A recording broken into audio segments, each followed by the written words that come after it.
Ngozi was braiding Amarachi's hair one hot afternoon. As she parted the hair, a strange smell filled the salon. Ngozi frowned and said, "Madam, hope you washed your hair. Something is smelling." When she lifted another braid, she froze. She saw a deep round hole on Amarachi's scalp. It was dark inside and flies hovered around it. Ngozi screamed. Amarachi quickly covered her head and shouted, "Please don't tell anybody what you saw." Amarachi's eyes widened. She covered her head instantly. "Please don't tell anyone. I will pay you anything. Just don't talk." Ngozi stepped back. Her apprentice Eze sniffed the air. "Madam, what's smelling?" Before Ngozi could answer, Amarachi grabbed her scarf and ran out faster than the wind. Ngozi stood still, heart pounding. She'd never seen anything like that. The air felt heavy and cold. By evening, the gossip had spread around. Ngozi said she saw a hole in somebody's head. People started talking. Children sang, "The woman with the hole, the woman with the smell." Ngozi regretted speaking out, but it was too late. Umoma village had found a new story. That night, she could not sleep. Each time she closed her eyes, she saw that dark, breathing hole. Then, all of a sudden, she heard a knock on her door. Knock, knock, knock. Ngozi sat up. "Who is that?" No answer. She heard another knock. Knock, knock. She grabbed her torchlight, her heart beating like drum. "Who is there?" A soft voice replied. "Ngozi, please open. It's me, Amarachi, your customer." Ngozi froze. The same Amarachi? At this time of the night? The same Amarachi with a smelly injury on her head? She opened the door slowly.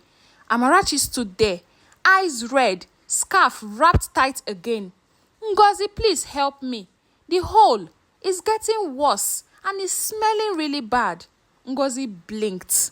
"What do you mean worse?" Amarachi removed her scarf. The hole had grown larger. It pulsed like something breathing inside. The smell was unbearable. Ngozi covered her mouth in horror. "Madam, you need hospital." Amarachi shook her head, trembling. "No doctor can help me, please. Let me stay here tonight, I beg you." Ngozi hesitated. "Stay where? In my house? Don't you know that your head is smelling?" Amarachi pleaded. Then from somewhere deep inside the darkness of Amarachi's head, a faint sound began to hum. That night, Ngozi sat on the edge of her bed, still wondering why she had agreed to let Amarachi stay. The woman was now lying quietly on a mat near the door, wrapped in a thick wrapper. Outside, Umoma village was silent. No generator sound, no crickets, only the whistle of cold harmattan. Ngozi tried to pray, but her heart would not settle. Each time she looked at Amarachi, she remembered the hole, black and bottomless. "God, please," she whispered, "protect me this night." Then she heard the sound again coming from Amarachi's head. Ngozi froze. She looked at Amarachi. The woman was shaking, hands clutching her head. "Amarachi," Ngozi said, "are you okay?" Amarachi didn't answer. The humming grew louder, deep, almost like something breathing through her skull. Ngozi stood slowly. This cannot be real. Amarachi suddenly sat up, eyes wide open. "They are calling again," she said in a low, broken voice. "Who?" Ngozi asked. "The voices. They live inside the hole." Ngozi's torchlight flickered, then died completely. The room fell into darkness. From the corner, a whisper crawled through the air, soft but clear. "Return it, Amarachi, return it." Ngozi grabbed her Bible from the table, trembling. "Blood of Jesus." The voice laughed, a dry, empty laugh. Amarachi screamed and tore off her scarf. The hole on her head glowed faintly, like there was fire burning deep inside. Ngozi stumbled backward, shouting, "Holy Ghost fire!" But the glow spread, thin smoke rising from the wound. Ngozi's younger brother burst into the room. "What's happening?" Before Ngozi could speak, the smoke took shape, the shadow of a woman's face forming above Amarachi's head. The voice came again. "You cannot hide from the river. Return what was stolen." Ngozi's knees went weak. "River?" What river? Ngozi's younger brother ran outside shouting for help. But when he looked back, Amarachi was gone. The mat was empty. The wrapper lay flat on the ground. The door swung open by itself, wind howling through. Ngozi dropped to her knees, crying. God, where did she go?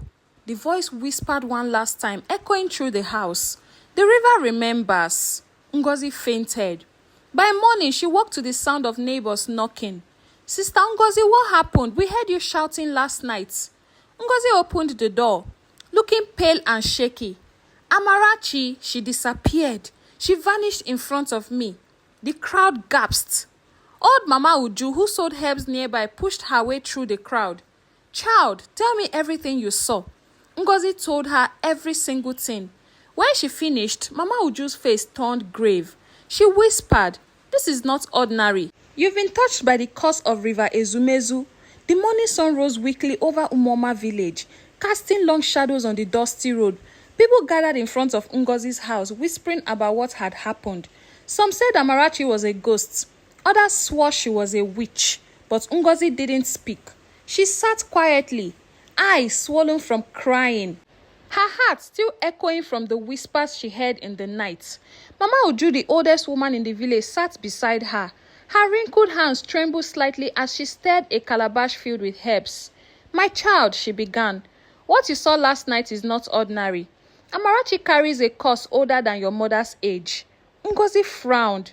A curse? From where? Mama Uju sighed. From River Ezumezu, of course. Long ago, a woman from Amarachi's family stole something sacred from that river, a charm meant only for the dead. Ngozi leaned closer, curious and afraid. What kind of charm? The charm of beauty. Mama Uju whispered. It makes the bearer glow and be loved by all. But it came with a warning. Never let greed touch it. Amarachi's mother ignored that warning. Ngozi's eyes widened. So this hole is punishment? Mama Uju nodded slowly. Yes, the river took back what was stolen and marked the daughter with emptiness. That hole is where her peace used to live. The spirits are angry. When the river takes, it doesn't stop until balance returns. Just then, Ngozi's younger brother rushed into the room. Sister, people say they saw Amarachi near the stream this morning. She was talking to herself. Ngozi jumped up. Where? Her brother pointed. Near the old path that leads to River Ezumezu. Mama Uju grabbed her walking stick. Then we must go. But listen, Ngozi, let me warn you. Don't let her touch you. The curse spreads through a pity. Ngozi hesitated but followed. Her heart pounded as they walked through the narrow paths, leaves brushing against her legs. The air grew colder as they got close to the river. Then they saw her. Amarachi stood by the water, her feet bare, her hair wild, but not with tears. Black water streamed down her cheeks. Amarachi, Ngozi called softly. Amarachi turned. Her eyes glowed faintly, like moonlight trapped in darkness. Ngozi, she whispered. They said I should return what was stolen, but I don't know how.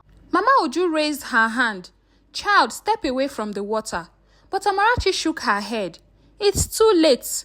A sudden gust of wind blew through the forest. The surface of the river cracked like glass. And then, a voice, deep and ancient, rose from beneath. Amarachi, the voice said, the debt must be paid. Ngozi screamed as Amarachi's body began to sink into the water without a splash. The wind blowed. Her wrapper clung to her skin, soaked with sweat and fear. Ngozi, she cried. It's pulling me, help me. Ngozi ran forward, grabbing her hand, but the ground beneath them was slippery. Hold on, she shouted. Mama Uju lifted her walking stick and began chanting old words that Ngozi had never heard before. Amarachi screamed, It's burning me. Ngozi gasped. Steam was rising from Amarachi's arm, where the water had touched her. Her skin blistered instantly, like fire had kissed it. Mama Uju yelled, Ngozi, let her go. But Ngozi hesitated. Then a hand, pale and dripping, reached out from the river and grabbed Amarachi's other wrist. Ngozi screamed and fell backward. Amarachi was pulled under, swallowed whole. No splash, no sound. The water went calm. Mama Uju stood frozen, her stick trembling in her hand, and she said, "The river has claimed who it has chosen." And Ngozi stared at Mama Uju. "We have to do something, Mama. We can't just leave her here." And Mama Uju said, "There is nothing we can do. Let us go back home. You've tried your best. But let me warn you, Ngozi. Whatever follows you home tonight, please don't look back. The spirit that followed your customer Amarachi to your salon is a spirit that pounces on anybody that shows her pity. And you did. Now the spirit will be after you. So as you are walking, be very careful. Don't look back." That night, Ngozi couldn't stop shaking. Every sound, a frog croaking, a door creaking, made her heart jump. She had left River Ezumezu, but the memory of Amarachi sinking beneath that dark water replayed in her head again and again.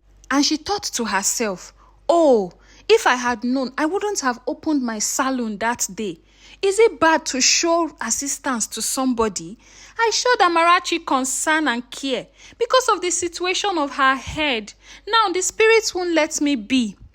Beside her, Mama Uju walked slowly, muttering prayers. The next morning, Ngozi and Mama Uju visited her salon. When they reached Ngozi's salon, the street was empty. And Mama Uju said, "You have to be very careful, Ngozi, because the spirits will visit your salon again if you are not careful. And remember, when you are going home, whatever you hear, please don't look back. Remember what I said, my child. Whatever you hear tonight, don't answer. The river haunts through voices." Ngozi nodded nervously. "Yes, ma." Mama Uju pressed a small cowrie shell into her palm. "If you get home and you want to sleep, keep this cowrie shell under your pillow." Ngozi watched as the old woman disappeared down the road, her figure swallowed by the mist. Inside the salon, silence. She locked the door of the salon. She said, "Oh, I don't want any customers today. I have suffered enough." She was scared. Her hands trembled. And she said, "Oh God, please let all this end. I was just in my salon and this customer came to me." Just when she was about to say something else, she turned towards the mirror, and instead of her reflection, she saw a scary monster. And she ran and screamed, and she ran out of her salon, running barefooted. She didn't stop until she reached home. Inside, she collapsed on her bed, panting. The cowrie under her pillow began to vibrate softly, a warning hymn. Then from outside her window, the whispers came. "Ngozi, open the door. You pitied Amarachi. Nobody pities her. Why did you not just make the hair like that?" Ngozi said, "I was only trying to help." But before she could say anything, the voice became louder, and Ngozi screamed.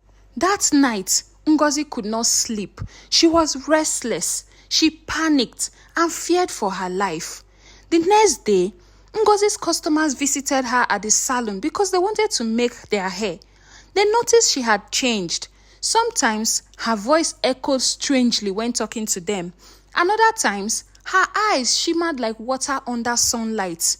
One evening, while braiding a customer's hair, Ngozi zoned out. Her reflection in the salon mirror began braiding faster, separate from her real movements. The customer screamed, "Madam, your mirror!" Ngozi looked and saw her reflection, turned its head towards her, whispering, and Ngozi cried, "Please, spirits, whatever you are, I beg you. I don't have a business with you. I'm just a poor hairdresser trying to make ends meet. Amarachi walked into my salon that day, and out of curiosity, I couldn't stand the odor and the wound on her head. That is why I offered to help her. Please, I am sorry," she begged. Customers ran out of the shop. The spirit disappeared without saying a word. That evening, as she went home, she knelt down, praying, asking for help. And before she knew it, she felt a soft breeze and heard a gentle whisper, "Ngozi, don't cry again. We have listened to your tears and your pleas, and you are forgiven. But next time, be careful of what you involve yourself with. It's not everyone you will offer to help. Amarachi was our business, and we have dealt with it. We only faced you because you offered to assist her. Who are you to assist her? Next time, mind your business." And from that day, the spirit became calm. Ngozi was no longer tormented. She now went back to her salon, braiding her customers' hair, smiling, but not without extreme measure and care. She learned to mind her business. Even if she sees anything wrong in her customer's hair, she doesn't say a word, because once bitten is twice shy. And that is how the story of Ngozi ended. The moral of this story is this: some beauty hide causes beneath it. True peace comes not from appearance or wealth, but from a clean heart. Thank you so much for listening to my story. My name is Onye of Onye Stories and Folktale. And please, if you can still hear my voice, it means you listened to this story to the very end, and I sincerely appreciate your support. I do not take it for granted. Trust me when I say I have interesting stories on my channel, apart from this one, that you would love to listen to. So please sit down, relax on my channel, take a popcorn, take a cold juice, and watch all of my videos. And if you're a returning subscriber, hey, thank you so much. I sincerely appreciate you. I do not take your support for granted. You know you're the real MVP, right? So until I see you in my next story, take care of yourself. Bye.